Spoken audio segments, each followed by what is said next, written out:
without elaborating. Most difficult to understand.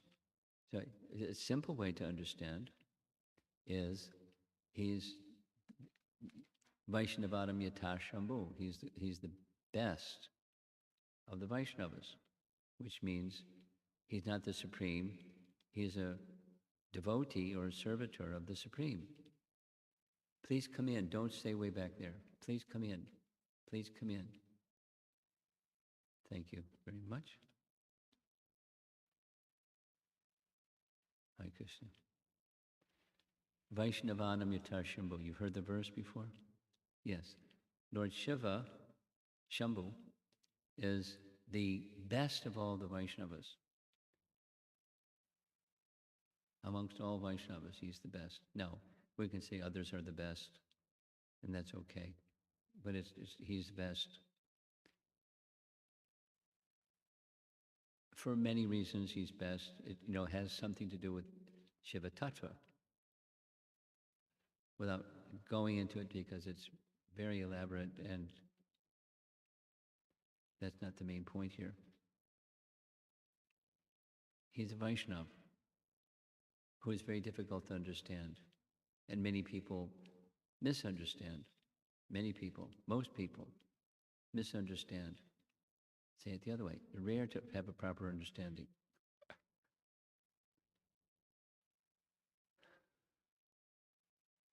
And he composed a song, or it's within the Bhagavatam, Song of Lord Shiva. And it's recited by Maitreya to Vidura. And that was some chapters ago. Now circling back, this song sung by Lord Shiva, the question then comes, this verse, what was achieved by those who sang the song of Lord Shiva? Or it's a nice question that it's good for Vaishnavas to have a good GPS. Meaning, what's the goal? I made a request, those of you that just came in, don't stay in the back. Come forward now, and then, we don't have balcony seats. Thank you very much. It's not imperative, but it's certainly a topic that gets its attention in Srimad Bhagavatam, is to understand Shiva Tattva, or Brahma Samhita, how to understand Shiva Tattva. Because many people don't, and it's not easy to understand Shiva Tattva. So what's the benefit? Yes, thank you. What's the benefit of understanding Shiva properly, or the song sung by Lord Shiva properly? What's the benefit that one will derive? So it's in simple terms, the benefit is association through sound with the best of all Vaishnavas. So it leaves a blank space, but that's the benefit. And the Prachetas heard that song. And what did the Prachetas do?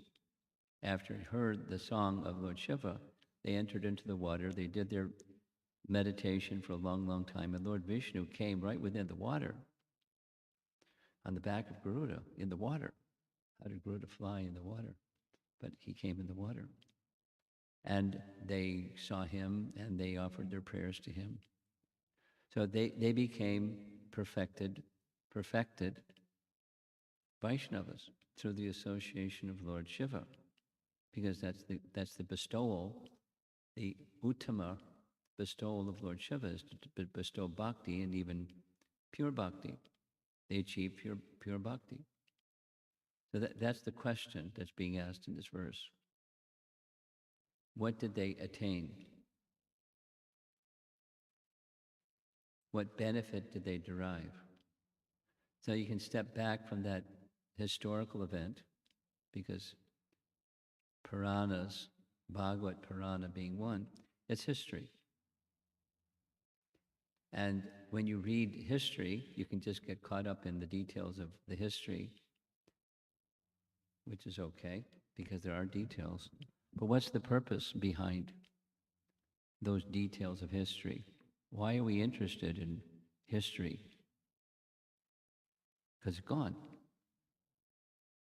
We should be in the moment, right? We should be in the moment. But to be properly in the moment, or be, Krishna conscious, moment to moment, it's good to understand what does Krishna consciousness mean. And the Song of Lord Shiva gives that. And it's not the ultimate passage in Srimad Bhagavatam, but to give that understanding, but it gives that understanding. Krishna Tattva. Because Lord Shiva is worshiping the Supreme Personality of Godhead, or that of the Chaturvyuha feature that Lord Shiva particularly focuses on in his worship. But he understands, as he's worshiping, he understands the big picture also. So it will help us in our reading of Srimad Bhagavatam. This verse is asking, it's alluding to the fact that we will also receive such and such benefit by hearing and repeating the Song of Lord Shiva. And step back by hearing and Shravanam Kirtanam, the message of Srimad Bhagavatam.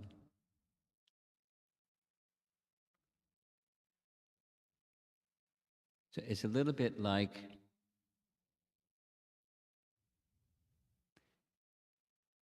the laws of spiritual nature apply just like the laws of material nature apply. How many times did Prabhupada say, a child when he touches fire will burn. It's just law of nature. Oh, he's only a child. I won't burn. Fire burns. Similarly, contact with the message of Srimad Bhagavatam, there's something happens. Or chanting of the holy name, and something happens.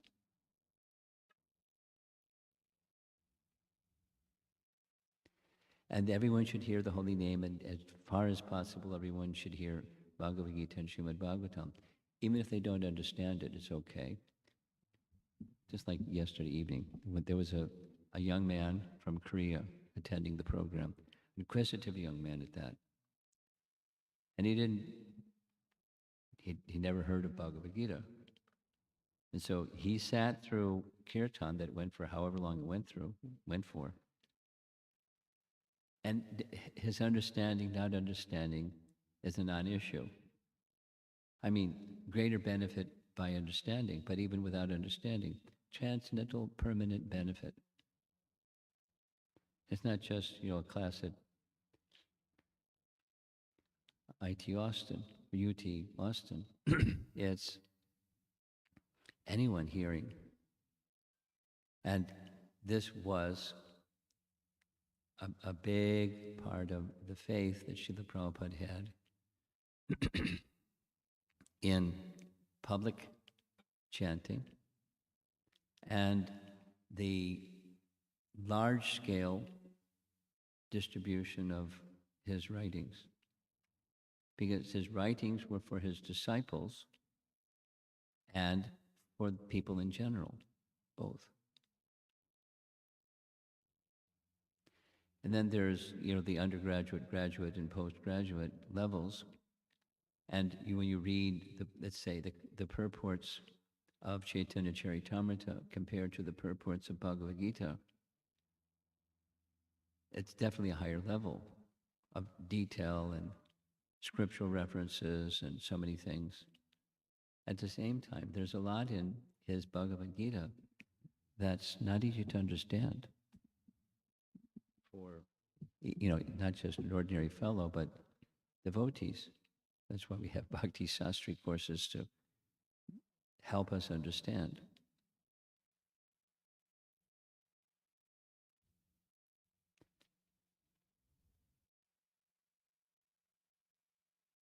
But even if we don't understand, here's Prabhupada. If you don't understand, read it again. And after reading it again, if you don't understand, read it again. And after many times of understanding, a reading, even though you don't understand, why read if you don't understand? Because you have faith that the message is from a perfect source. And I'm not oriented towards perfection yet. But I have faith that sound vibration is going to benefit me. And it's kind of like, how do the prachetas benefit from hearing and reciting the song of Lord Shiva? What benefit came to them? We heard the benefit. Same benefit will come to us, whether we understand or don't understand. And, the simplest things, just like chanting. They may understand, they may not understand.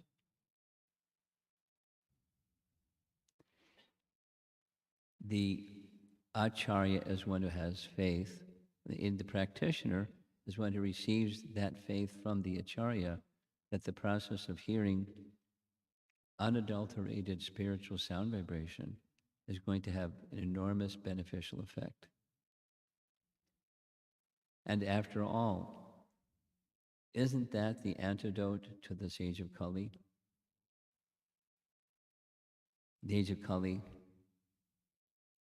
isn't getting better. And it's continued to go down and down and down. So what to do, even at the beginning of the age of Kali? What to do?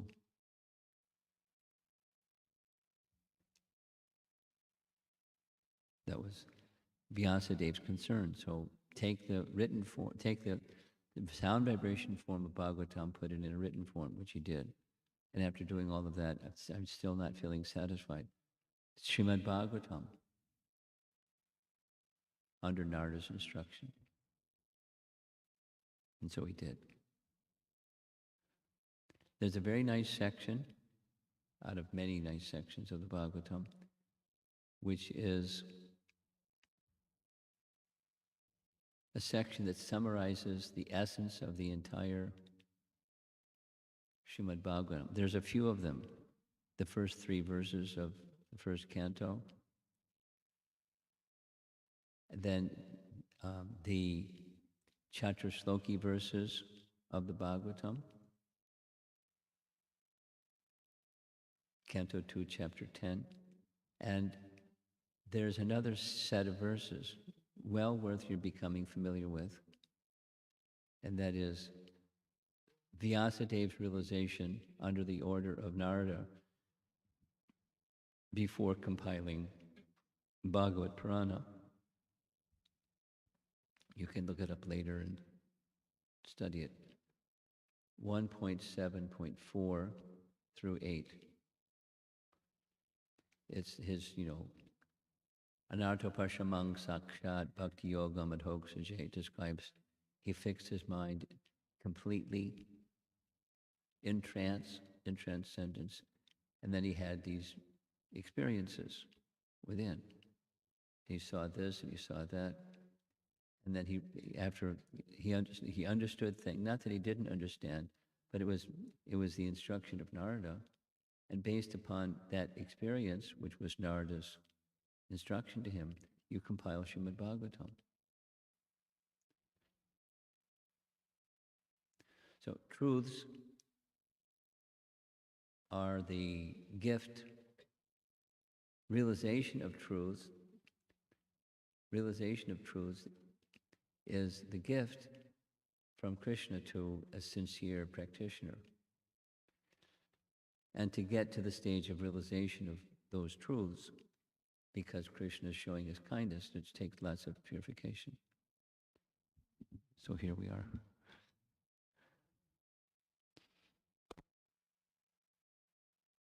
People are doing other things largely. And we're hearing the message of Srimad Bhagavatam gifted to us by our founder Acharya.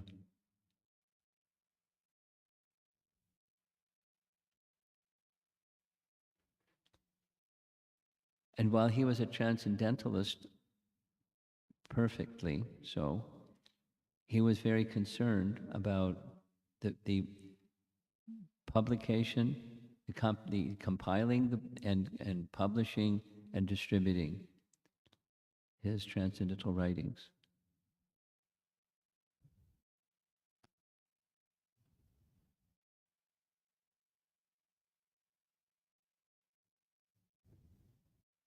And again and again and again. He was very keenly aware of how it was going with the book distribution, because it was part of his mission, which was to bring light into this dark age of Kali, which is the mission of Srimad Bhagavatam. It's why he brought Srimad Bhagavatam with him, light into this dark age of Kali. He was very keen. And he knew how many books each month were being distributed. I'll tell two stories and I'm going to end. One story is 53 years ago, I was a young brahmachari in the Boston Temple. And there were like 4 temples that had quotas from Srila Prabhupada of distributing Back to Godhead magazines, because that was the literature that we had. I mean, there were Bhagavatams, but it wasn't, the emphasis was street Sankirtan with distribution of Back to Godhead magazines. And he assigned personally this temple, that temple, the other temple, the other temple. This is the printing run for this month's Back to Godhead. You distribute this many, you distribute that many, etc. He was, calling the plague. And I remember very clearly, congratulations, here's the new number. And it didn't how many magazines would you like to order this month? He assigned, and it was always up and up and up. And he had his expectation, and there was a reason. It wasn't fruitive, it was mercy. And he knew how to distribute that mercy through his writings in particular. He was keenly aware.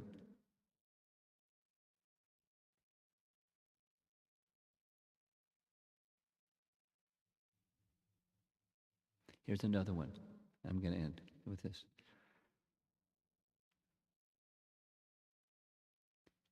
In 1974,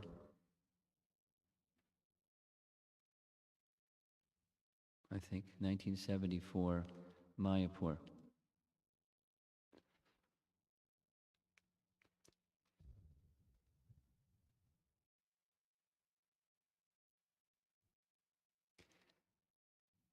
For a number of years, maybe it was 75, 74, 75, Mayapur. For a number of years, I had been a very dedicated member of the New York Temple. And without details, something happened. And so I developed a desire to be part of the book distribution party that was distributing books in the airport. But then it was called the Airport Party. Tripurari Maharaj was in charge. And, the luminaries, without naming the names, many persons. So I wanted their association. So with the permission of my temple president, I went and became part of the Airport Party. And the place that I was asked to go was Chicago, O'Hare. And during that time, we had free reign.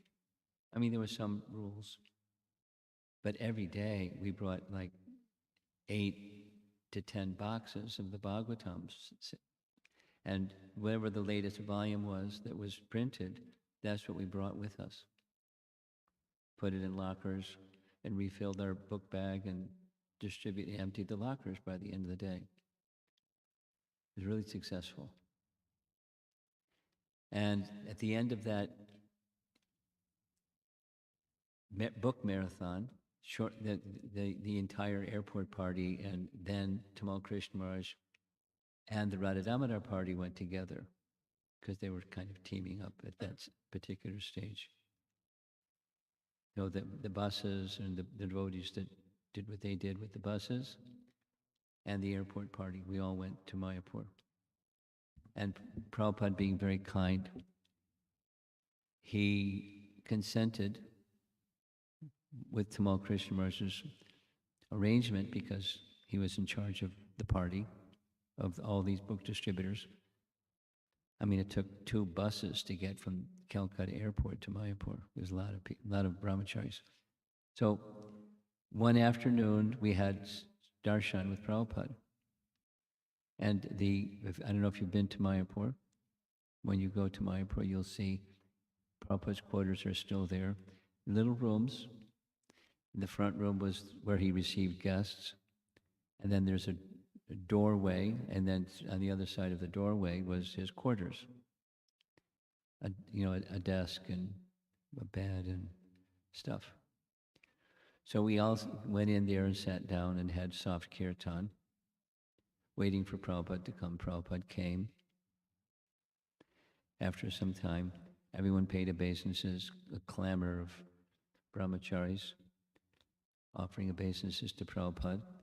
And practically as soon as he came in the room and we all had paid obeisances, Tamal Krishna Maharaj put right on the corner of his desk a stack of $100 bills like this. I don't know what the amount was, but it was a big stack of bills. And I was seated like right there.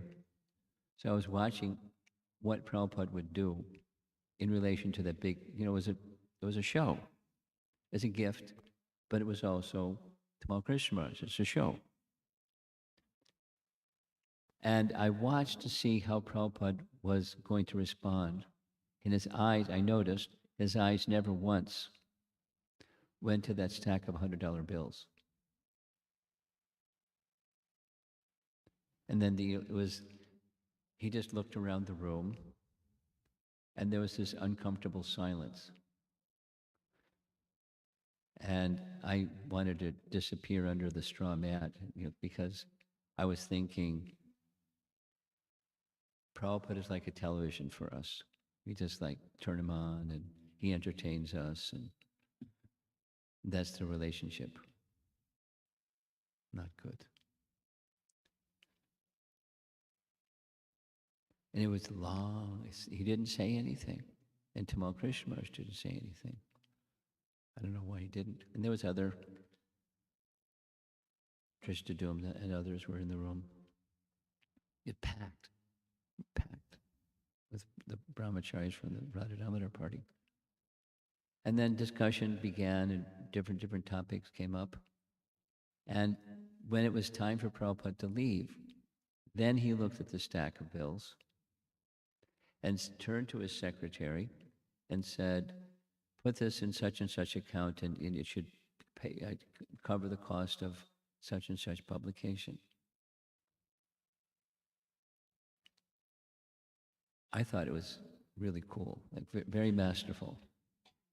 He was demonstrating, on the one hand, not at all attached. On the other hand, everything is meant for Krishna's service.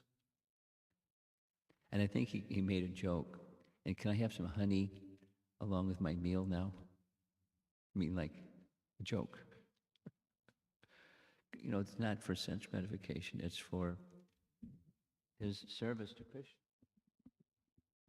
And his service to Krishna was his book publication and giving and giving and giving and tirelessly giving. And one of these gifts is Srimad Bhagavatam. So it behooves us, his followers, his disciples, the grand disciples and the disciples of his disciples, it behooves us to receive that gift that he wanted to give. You can say these 2 primary gifts, his books how much emphasis he placed on Srimad Bhagavatam. Enormous emphasis, even before he came to America. So receive it.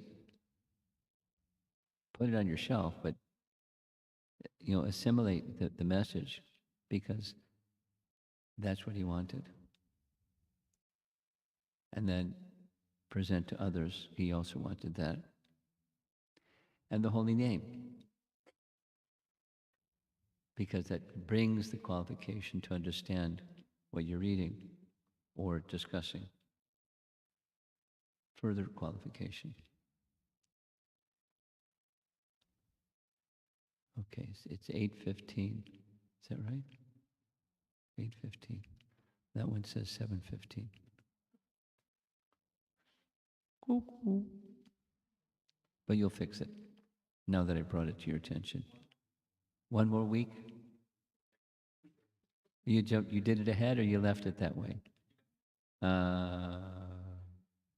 Okay. Good one. Touche. Any discussion? Yes.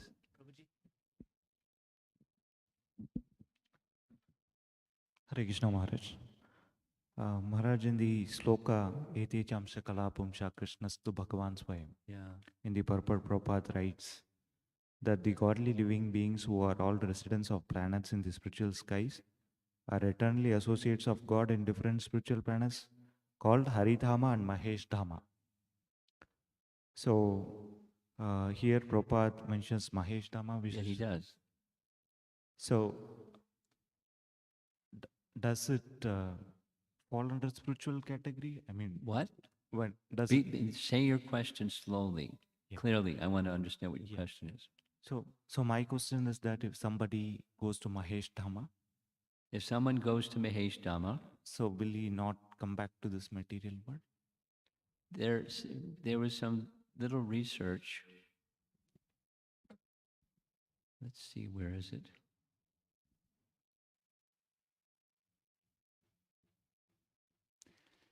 Canto 7, Chapter 10, text number something. It's in my phone. Some exchange on this topic recently. There's a place called Siddhaloka.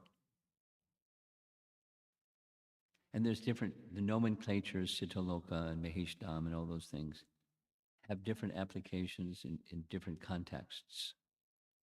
So the topic, Canto 7, Chapter 10, the destination of Hiranyakashipu after he was killed, and the destination of Shishupal after he was killed. So it mentions Siddhaloka before returning to Vaikuntha Loka. So it's like, stopover spot, transition spot, change of planes or something. But the same soul. So your question specifically is Siddhaloka in the Vaikuntha realm? That's your question? No. No, my question is, Krishna says in Bhagavad Gita that one who comes to Vaikuntha, he doesn't come back to this material world. So in the same way, this Mahesh Loka is there. So if somebody goes there, will he come back? Oh yeah, it's not a permanent place. He's not permanent.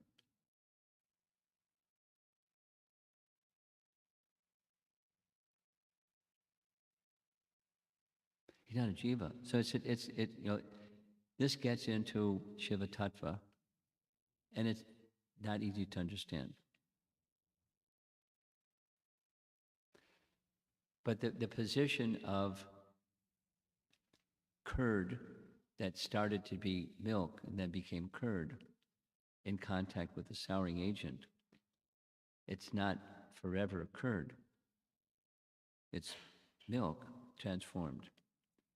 So what happens, the position of what is eternal and those who go to that abode, Shivaloka, it's not an eternal position.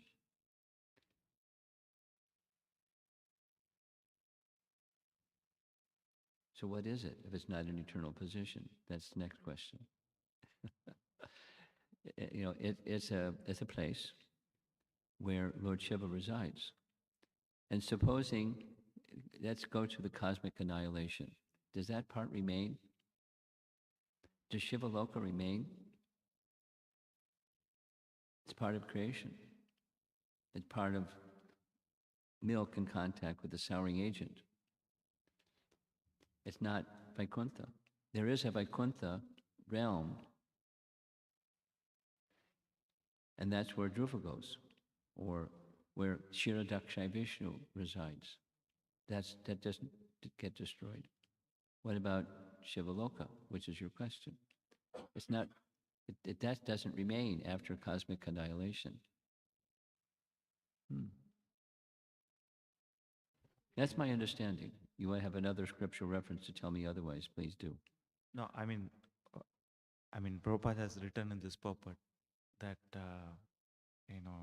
he classifies Mahesh Dhama with Haridhama, at least in this line. Okay. Shiva Tattva is very complex. And there are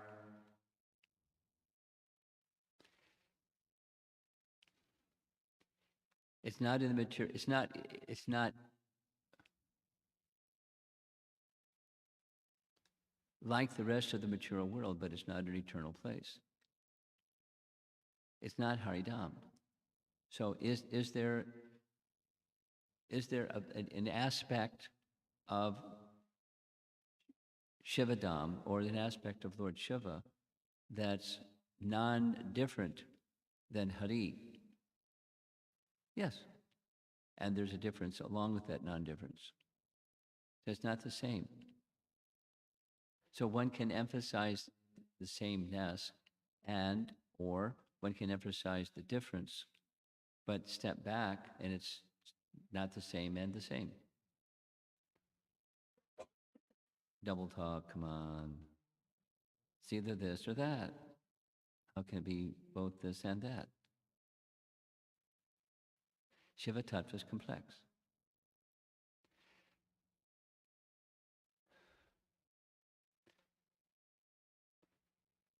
Last time there was Shivaratri, I happened to be in Connecticut.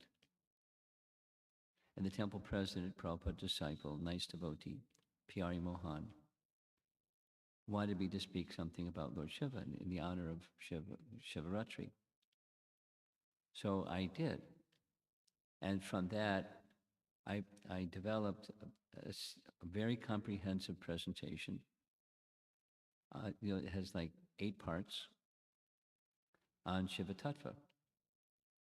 And it's complex. He has different abodes. The term Shiva Tattva can mean different things depending upon context. It's very complex. It's not this or that, but not both this and that. So depending upon context, it can mean different things. Shivaloka, or Lord Shiva, or Mahesh can mean different things depending upon context.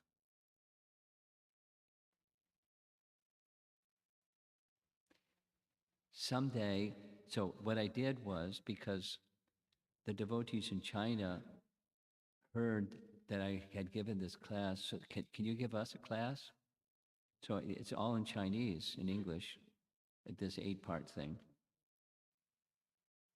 And I plan at some point in time, maybe next Shivaratri, to do an 8-part thing.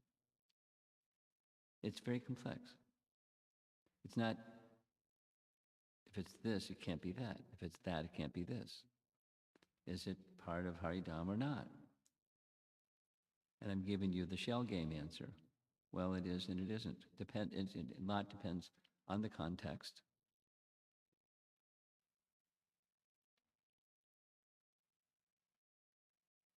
Yes. Hare Krishna Maharaj. Maharaj, regarding the same question, just want Same to, question. Speak want to slowly. extend. Yeah, Maharaj. Speak slowly. Yeah. I was looking at the creation. There is a universal creation poster published by ISKCON. Good. Me too. So there is a spiritual world, and there is a Karana ocean, and the material world. Material world has many universes, Speak right? slowly. there is a spiritual world. Yeah, I got it. I got it. Vaikunthas. Just speak slowly. Yeah. Maharaj, actually, if you see, just above the Karan ocean, there is actually Loka for Shivadam. Sadashiva. Yes. Is Sadashiva Loka and Mahesh Loka is different or same? There's multiple. That's say two things. That's an artist's depiction of something that's complex. So it's not, if it's this, it can't be that. It's an artist's depiction of an aspect. I see. But, where is Shivaloka? There's like 4 different places where Scripture says this is Shivaloka or Maheshdam. Oh, come on. That's the reality. And so he's a very complex personality. And sometimes aspects of him are here, aspects of him are there. And I'd have to give a whole class on that topic. If you want me to do that, I can do that. It'll take 3 classes.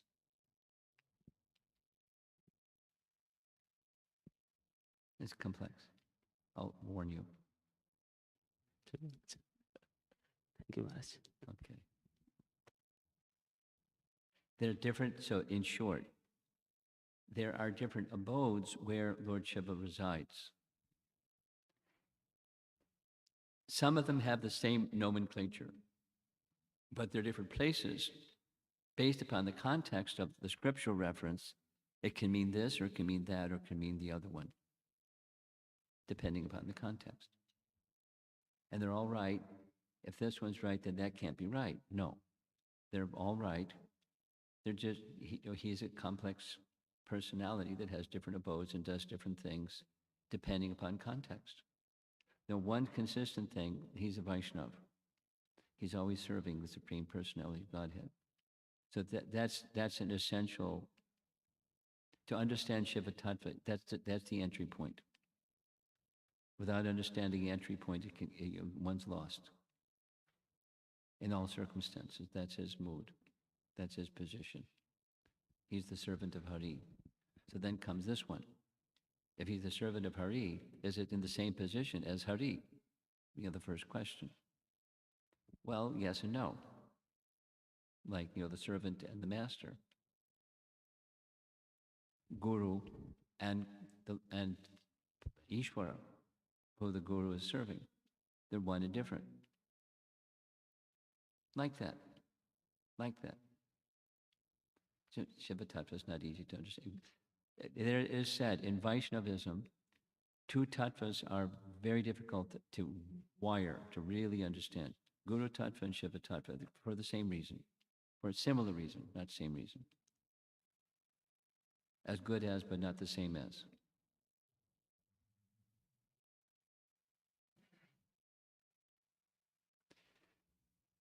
Interesting discussion this morning. What's next? Anyone else? No, wait, let's see if there's other one. Let's see if there's someone else.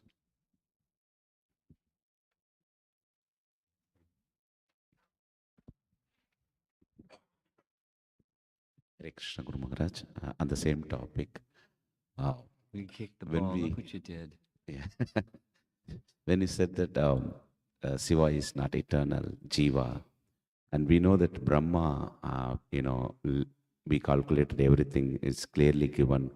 One day is in one kalpa, that 1,000 yoga cycles, and he lives 100 years, such as some trillion years or something. We have accurate calculation of Brahma, Yes, how yeah, much Okay, got time it. he lives. Now, But what's your question? Shiva, What about him?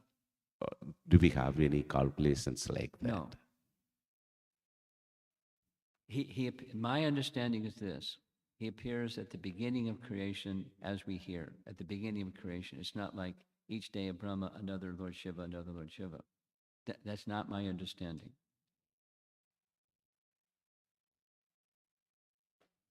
He lasts for the duration of the universe, through all the different days and et cetera, et cetera, et cetera. So then comes, he's going to ask, during the night of Brahma, when there's a partial devastation, where's Lord Shiva?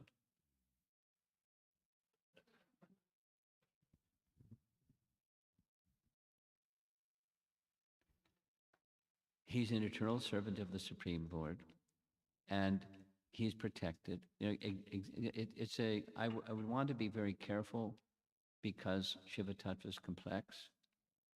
So before I open my mouth and say something on that topic, I would want to go back and revisit and examine the scriptural references to say what happens to Lord Shiva's abode during the night of Brahma, before the next day of Brahma. What happens to that abode? I'll do a little research before next time we get together.